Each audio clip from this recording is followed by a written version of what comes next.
سونے اور چاندی کے زیر استعمال زیور پر بھی زکات ہے کہ آپ نے سارا سال چوڑیاں پہنی تو آپ یہ کہیں چونکہ میں پہنتی رہی اس لیے اس پہ زکات نہیں، اس پر بھی زکات ہے، اور اس کی دلیل یہ حدیث ہے۔ عمر بن شعیب اپنے باپ سے، وہ اپنے دادا سے روایت کرتے کہ ایک عورت نبی اکرم صلی اللہ علیہ وسلم کے پاس آئی، اس کے ساتھ اس کی بیٹی بھی تھی جس کے ہاتھ میں سونے کے 2 موٹے کنگن تھے۔ آپ نے اس سے فرمایا کیا تم اس کی زکات ادا کرتی ہو؟ اس نے کہا نہیں۔ آپ نے فرمایا کیا تجھے یہ پسند ہے کہ اللہ تجھے ان کے بدلے میں قیامت کے دن 2 کنگن آگ سے پہنائے؟ اس نے یہ سن کر دونوں کنگن اتار کر آپ کی خدمت میں پیش کر دیے کہ یہ اللہ اور اس کے رسول کے لیے ہیں صلی اللہ علیہ وسلم۔ ام سلمہ کہتی ہے میں سونے کا اوزا ایک زیور پہنا کرتی تھی، میں نے پوچھا یا رسول اللہ کیا یہ بھی کنز کی تعریف میں آتا ہے؟ یعنی سونے کا زیور جو پہنتی تھی اس کے بارے میں انہوں نے پوچھا۔ آپ نے فرمایا جو مال اتنی مقدار کو پہنچ جائے جس پر زکات دینا لازم ہو جاتا ہے پھر اس کی زکات دی جائے تو وہ کنز نہیں ہوگا۔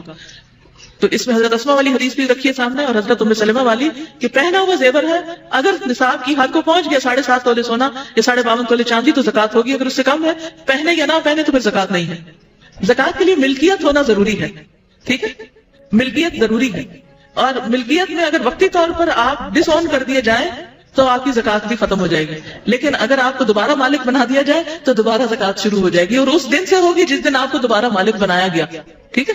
کبھی ایسے ہوتا ہے نا سسرال والے ناراض ہو کر زیور لے لیتے ہیں اور پھر کچھ عرصے کے بعد واپس دے دیتے ہیں، تو جتنا عرصہ ان کے پاس رہا زکات آپ پہ نہیں، جس دن سے آپ کو دوبارہ مل گیا آپ پہ زکات پڑ گئی۔ زکات ہجری کیلنڈر کے اعتبار سے دی جائے گی، اہم نقطہ یہ یاد رکھنے کا ہے۔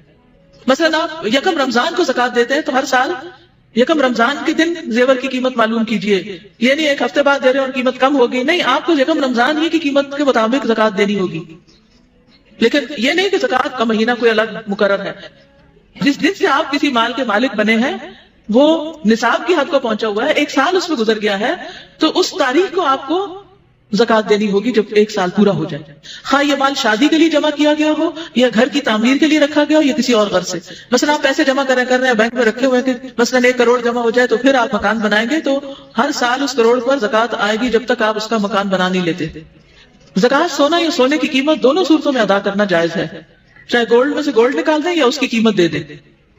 سونے کی قیمت کا اندازہ موجودہ بھاؤ کے مطابق لگا کر زکات دینی چاہیے، نہیں مثلا 1 سال پہلے آپ نے 40,000 تولہ کے حساب سے زیور خریدا، جب سال گزرا تو وہ 60,000 کا ہو گیا، اب زکات کس حساب سے دینی ہوگی؟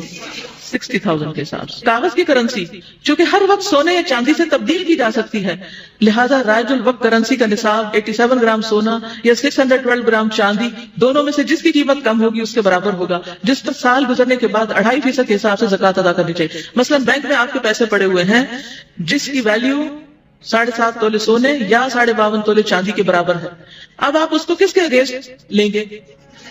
چاندی آج کل سستی ہے تو چاندی کے اگینسٹ جس کی قیمت کم ہوگی۔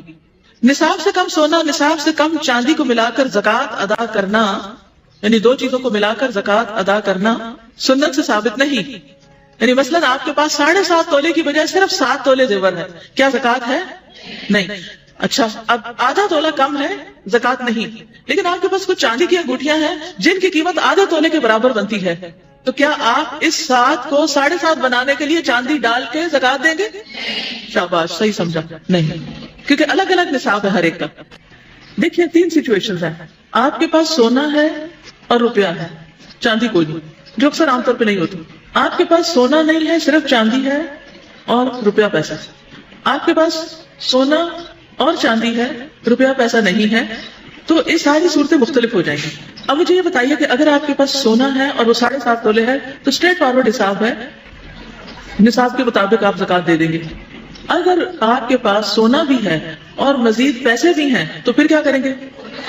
ان کو بھی سونے کے بھاؤ پر لے آئیں گے، یعنی اس کا بھی سونا بنا لیں گے ایک طرح سے۔